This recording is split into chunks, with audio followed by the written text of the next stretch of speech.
Հիմա խնդրենք, որ Հասմիկ Հարությունյանը ներկայացնի, թե այս վճռի լույսի ներքո ինչպես պետք է վերաիմաստավորվեն միջպետական գործընթացները, տեղյակ եք, որ Հայաստան-Ադրբեջան, Ադրբեջան-Հայաստան միջպետական գործընթացներ կան թե Եվրոպական դատարանում և թե ՄԱԿ-ի միջազգային արդարադատության դատարանում, բայց նաև կա նախաստորագրված փաստաթուղթ, որով պետությունները հանձնառում են հրաժարվել, ավելին հանձնառում են անգամ որպես երրորդ կողմ չներգրավել որևէ դատական գործընթացի։ Իհարկե։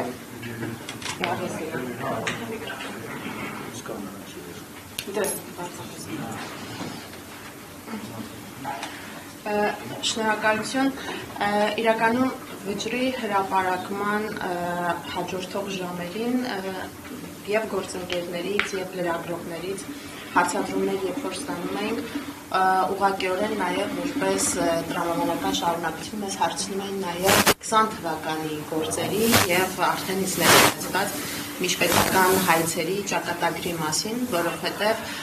հանրությունը, մասնագիտական համայնքը, տուժողները ինքնին տեսնելով 16 թվականի դեպքերով այս վճռի արձանագրումը բնականաբար ողջամիտ հարց է ծագում, բա ինչ պիտի լինի 20 թվականի խախտումների արդյունքում, այն դեպքում, երբ որ մենք դեռևս նախորդ տարի ականատես եղանք այդ նախաստորագրված փաստաթղթով առանձին հոդվածով կետ, որ վերջնական փաստաթուղթը ստորագրելուց հետո մեկ ամսվա ընթացքում փաստացի կողմերը պիտի հետ քաշեն, հրաժարվեն գանգատներից, հայցերից, որոնք որ երկուստեք ներկայացված են։ Մենք այս հարցին անդրադարձել ենք բազմաթիվ անգամներ, մենք գործընկերները, մեր կազմակերպությունը, ինչու, որովհետև ի սկզբանե պիտի նշենք, որ խաղաղության թեման օրակարգը որևէ կերպ վիճարկման հակառակ կողմից քննարկման առարկա չի դառնում եւ չեմ կարծում, որ արդարադատությունը եւ խաղաղությունը այս համատեքստում իրար հակադիր հասկացություններ եւ երևույթներ են, որոնք կժխտեն կամ կմերժեն իրար, հակառակը այս գործերը եւ այդ գործերի արդյունքում հնարավոր արձանագրումները, որոնք մենք կարող ենք ունենալ պիտի աջակցի և էլ ավելի ամրապնդի խաղաղության օրակարգը, որովհետև այստեղ պիտի նաև կապեմ խոսքի սկզբում և Տիկին Մելքոնյանի և պարոն Ղազարյանի կողմից նշված շատ կարևոր հանգամանքների, որ մենք 20 թվականին ունեցել ենք նույն ձեռագրով տեղի ունեցած խախտումներ, կրկին գլխատումներ, ցավոք սրտի, շատ ավելի մեծ քանակի դեպքերով, տարբեր հատվածներում։ Մենք ունեցել ենք խոշտանգումների դեպքեր ոչ միայն զինծառայողների, այլ նաև քաղաքացիական անձանց շրջանում, սպանություններ, խոշտանգումներ։ Մենք ունեցել ենք շատ վատ վերաբերմունքի դրսևորումներ, որոնք ակնհայտ են, բազմաթիվ դրվագներով հանրության հասանելի են դարձել մեր գերիների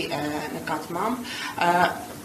Փաստացի համակարգված ձևով խախտումներ տեղի ունեցել մշակութային ժառանգության, կոթողների, եկեղեցիներ եւ այլն, ես ինչու եմ այս ամեն ինչ նշում, որովհետեւ այն միջպետական հայցերը, որոնք ներկայացված են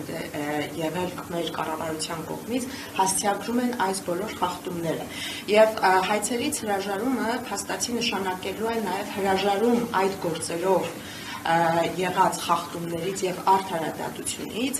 ինչը միգուցե տևական կարճ ժամանակահատվածի համար որևէ, այսպես ասած, ազդեցություն խաղաղության վրա որպես այդպեսին չունենա, բայց պատմությունը եւ այլ հասարակությունների փորձն էլ, այլ պետությունների փորձն էլ ցույց է տալիս, որ իրական արժանապատիվ եւ երկարատև խաղաղությունը պահանջում է տեղի ունեցած հատկապես նման կոպիտ միջազգային իրավունքի ներքո կոպիտ խախտումների արձանագրում, տուժողների խախտված իրավունքների ճանաչում եւ նաեւ վերականգնման եւ փոխհատուցման որոշակի մեխանիզմների գործարկում, առանց որի խաղաղության օրակարգը փաստացի երկարատև կյանք չի կարող ունենալ։ Եվ այստեղ ես ուզում եմ նշել, որ սա իրավական process-ի մասին է խոսքը։ Արդարադատությունը, որը մենք ձգտում ենք, մենք ցանկանում ենք հասնել միջպետական հայցերի միջոցով նաեւ, իրենում կարևոր պատմական փաստերի մասին արձանագրում է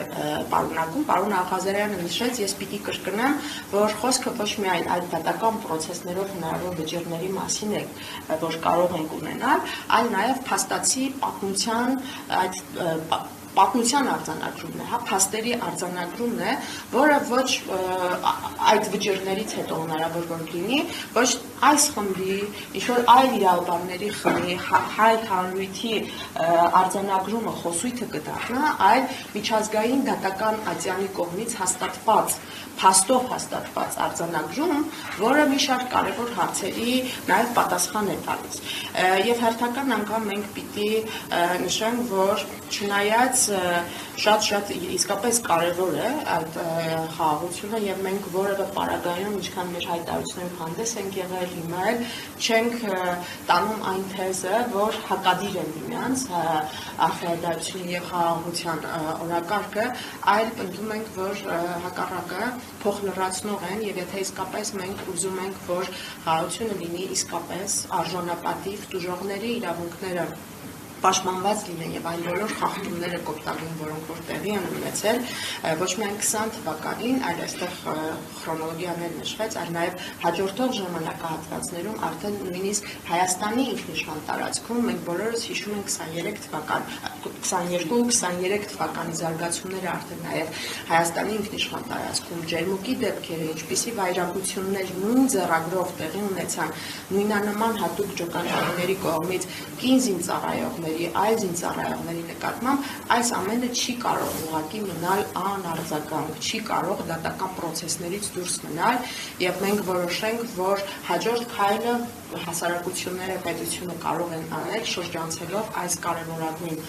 դատական պրոցեսները եւ հնարավոր արձանագրումները, որոնց կարող են հասնել մենք դատական պրոցեսների արդյունքում։